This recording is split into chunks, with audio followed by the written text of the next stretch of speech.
Hello students, मैं गीताली। मैं आज आप लोगों के लिए संसार की भाषाओं के वर्गीकरण इस टॉपिक को लेकर आई हूँ। आई होप इस टॉपिक से आप लोगों को बहुत सारी काफ़ी हद तक हेल्प मिलेगी, तो आप लोग इसे अच्छी तरह से देख लीजिए। संसार की भाषाओं को दो भागों में बांटा गया है। एक हो गया आकृतिमूलक और दो हो गया पारिवारिक।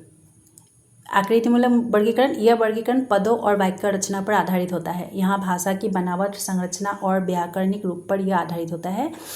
इनमें शब्दों की रचना और वाक्यों में उनके प्रयोग की प्रकृति को मुख्य माना जाता है। पद रचना के आधार पर भाषाओं को अयुगात्मक और योगात्मक वर्गों में विभाजित किया गया है। आकृतिमूलक वर्गीकरण को दो भागों में बांटा गया है, अयुगात्मक और योगात्मक। अयुगात्मक, इसमें शब्दों का रूप नहीं बदलता है, जैसे चीनी और जापानी भाषा में ये शब्दों का रूप नहीं बदलता है, जैसे हमारी भाषा में भी वह आया, सीता गई, इस तरह से। फिर योगात्मक, यहाँ अर्थ तत्व और संबंध तत्व का योग बनता है। इसे तीन भागों में विभक्त किया गया है। एक हो गया प्रश्लिष्ट, यहाँ भाषाओं में संबंध तत्व तथा अर्थ तत्वों का योग इतना घुल मिल जाता है कि उसे अलग कर पाना असंभव है। जैसे शिशु से शैशव, तो इसे अलग कर पाना मुश्किल होता है।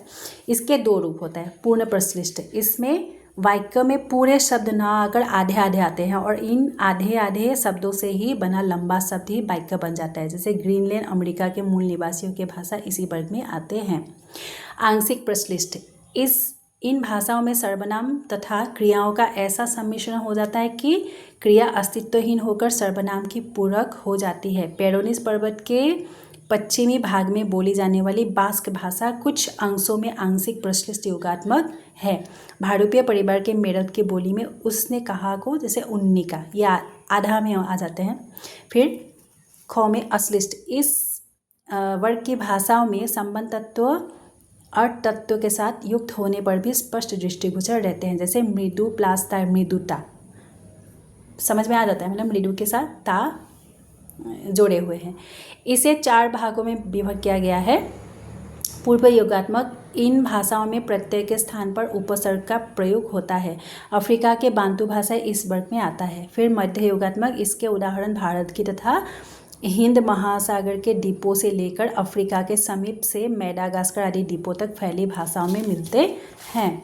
फिर पूर्वांत योगात्मक, इस वर्ग की भाषाओं में संबंध तत्व अर्थ तत्वों के आगे और पीछे या पूर्व और अंत में लगाया जाता है।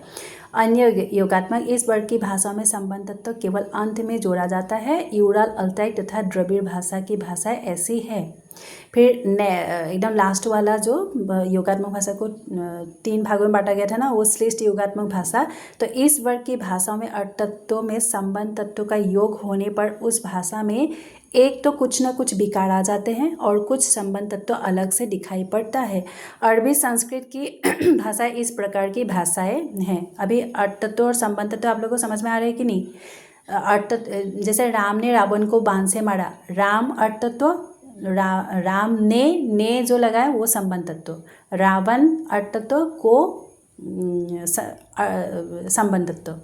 इन भाषाओं को दो उपवर्गों में इसे रखा जाता है। एक हो गया अंतर्मुखी भाषाएं, दूसरा हो गया बहिर्मुखी भाषाएं। अंतर्मुखी भाषाएं वो है, इस भाषा में संबंध तत्व अर्थ तत्व के साथ घुल मिल जाता है। इसके दो भेद है, संयोगात्मक और वियोगात्मक। फिर बहिर्मुखी भाषा, इस वर्ग की भाषाओं में जुड़े हुए भाषा प्रधानतः मूल भाग के बाद आते हैं। जैसे संस्कृत में गम धातु से गच्छ प्लस अ प्लस टी, गच्छन्ति। तो भाड़ुपीय परिवार की भाषा इस वर्ग में आते हैं। इसके भी दो भेद है, संयोगात्मक और वियोगात्मक। फिर पारिवारिक, इसे ऐतिहासिक या वंशावली भाषा भी कहा जाता है। इस वर्गीकरण का अर्थ है विश्व की भाषाओं को परिवारों में बांटना। इसके जरिए यह ज्ञात होती है कि कौन कौन सी भाषा और बोलियां एक परिवार की है।